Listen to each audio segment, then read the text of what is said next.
मनोविज्ञान का अध्ययन करेंगे। इसमें अपन ने पहले शिक्षा की परिभाषाएं, शिक्षा शब्द का अर्थ और शिक्षा कितने प्रकार की होती है, इन सब का अध्ययन कर लिया है। क्या पढ़ेंगे? शिक्षा मनोविज्ञान, शिक्षा की परिभाषा, शिक्षा के प्रकार और शिक्षा शब्द का अर्थ समझ लिया था अपन ने, शिक्षा किसे कहते हैं।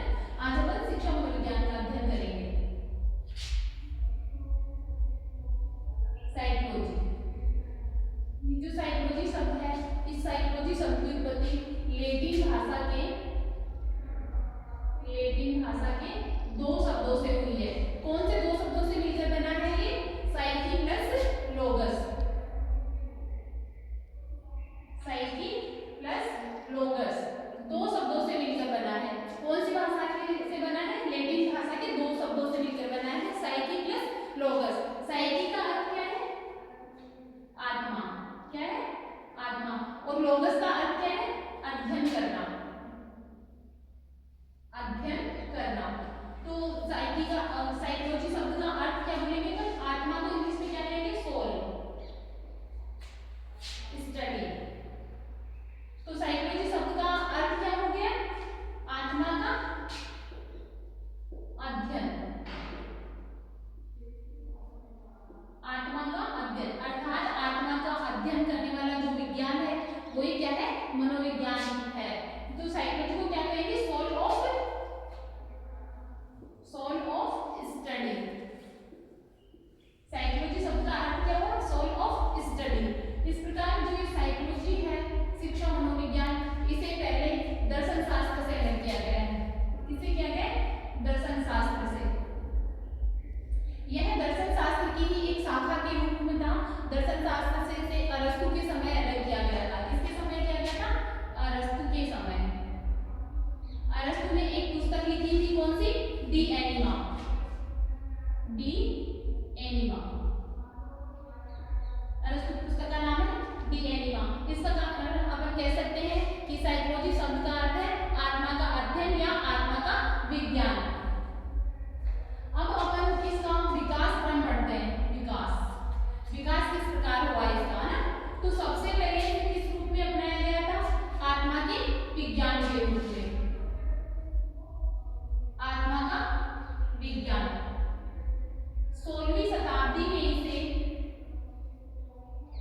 16वीं शताब्दी में इसे गेरिट ने आत्मा का विज्ञान कहा था। किसने कहा था? गेरिट ने। गेरिट ने इसे आत्मा का विज्ञान कहा था। और जो आत्मा का विज्ञान मानने वाले थे वो कौन कौन थे? इसके समर्थक कौन कौन थे? समर्थन करने वाले समर्थक कौन कौन थे? प्लेटो, अरस्तु और डेकार्टे और गेरिट। अर्थात इसके जो समर्थन करने वाले थे, आत्मा का विज्ञान जो मानने वाले थे वो कौन कौन थे? प्लेटो, अरस्तु, डेकार्टे और कौन थे? गेरिट थे। इन सब ने आत्मा का विज्ञान माना है साइकोलॉजी को। आत्मा के इन्होंने आत्मा की व्याख्या करने की कोशिश की है, लेकिन जो ये मनोवैज्ञानिक दार्शनिक हुए हैं, ये सब आत्मा का ना तो रंग, रूप, आकार किस प्रकार का होता है, इन सब चीजों का अध्ययन नहीं कर पाए और व्याख्या नहीं कर पाने के कारण इस परिभाषा को अस्वीकार कर दिया गया। अस्वीकार कर दिया गया। इसकी आलोचना की है रोज महोदय ने। किसने की? आलोचना रोज ने की है। तो 16वीं शताब्दी में इसे किस रूप में अपनाया गया था? आत्मा के विज्ञान के रूप में अपनाया गया था। लेकिन आत्मा शब्द की व्याख्या सही से नहीं कर पाने के कारण इसका रंग रूप किस प्रकार का होता है, आकार किस प्रकार का होता है, आत्मा को अपन जान नहीं सकते हैं। इसलिए इस परिभाषा को अस्वीकार कर दिया गया तथा 17वीं शताब्दी में इसे चेतना, मन या मस्तिष्क के रूप में अपनाया गया। किस रूप में अपनाया गया? मन या मस्तिष्क के रूप में, मन या मस्तिष्क का विज्ञान। कब का हो गया? 17वीं शताब्दी में। 17वीं शताब्दी में जो अभी मन या मस्तिष्क का विज्ञान मानने वाले थे वो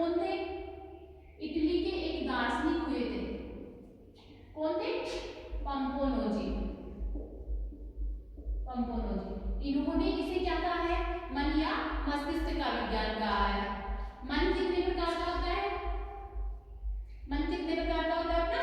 3 प्रकार का, चेतन, अचेतन और अर्धचेतन।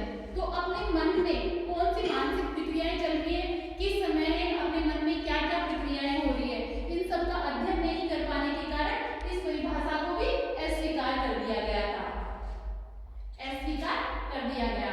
फिर इसे चेतना के रूप में अपनाया गया। किस रूप में अपनाया गया? चेतना का विज्ञान कहा गया। चेतना का विज्ञान कहा गया। कब कहा गया? 18वीं शताब्दी में। 18वीं शताब्दी में।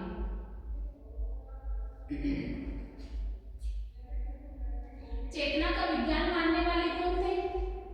विलियम जेम्स,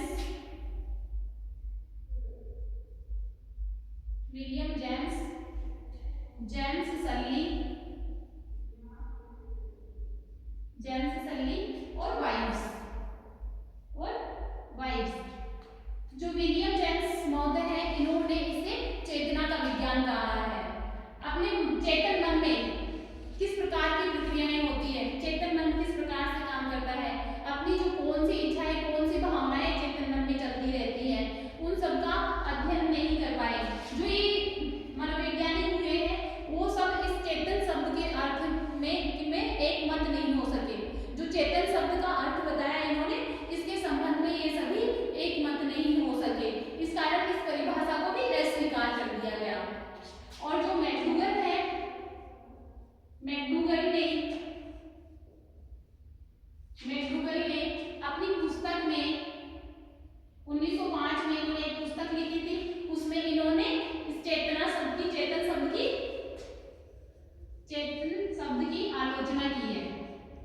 चेतना शब्द की आलोचना की है। चेतना शब्द की आलोचना की है। इस प्रकार तीसरे समय में इसे किस रूप में अपनाया गया था? चेतना के रूप में अपनाया गया था। मैकडूगल की पुस्तक का नाम क्या था? मैकडूगल ने जो पुस्तक लिखी थी उसका नाम क्या था? Outline of psychology. मैकडूगल ने पुस्तक लिखी थी आउटलाइन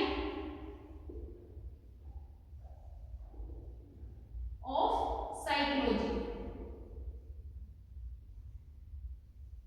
आउटलाइन ऑफ साइकोलॉजी।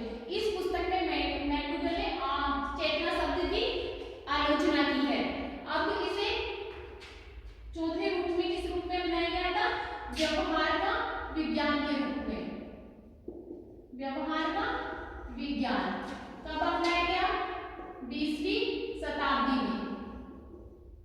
20वीं शताब्दी में। और व्यवहार का विज्ञान